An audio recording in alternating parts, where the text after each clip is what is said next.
1 in 10. That's the ratio of women to men that veteran Lacey Paxton says she saw during her time in the Ohio Army National Guard. While being in the military is not easy, she says being a woman at times made it harder. In 8 years, Paxton made it through 2 deployments and is proud of what she did. This is her story in her own words. Being in the military was a once-in-a-lifetime experience. For Lacey Paxton, it was an experience that started during her first year of college while participating in ROTC. I realized how little I really knew about the military while I was there. That realization led her to enlist in the Ohio Army National Guard.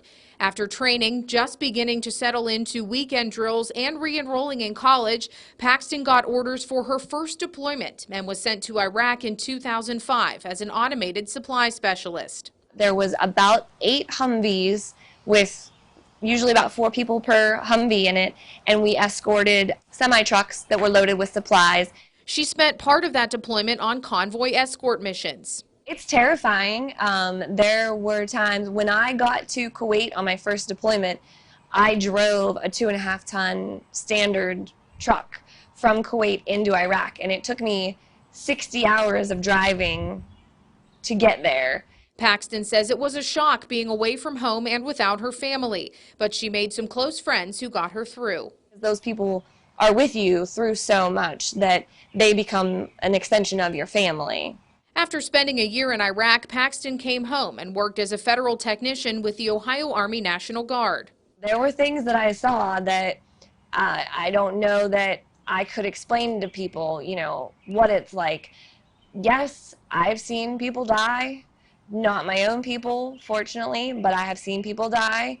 I have seen bombs go off. I've seen IEDs explode. I've been shot at. I mean, there are a number of things that I've seen that I wouldn't wish on anyone. Which is why she decided to deploy again a few years later in 2009. Both times that I went, I was single, I had no children, and at the end of the day, if I had to sacrifice my life at that time, as long as it kept someone with a family, spouse, children at home, I was willing to do that.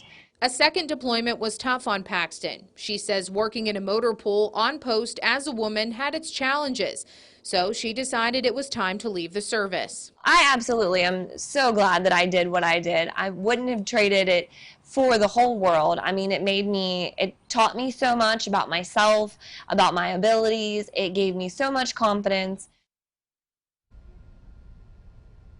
Now back home in St. Clairsville, Paxton is active in the VFW and American Legion. She's also a mom and works for Belmont County Job and Family Services.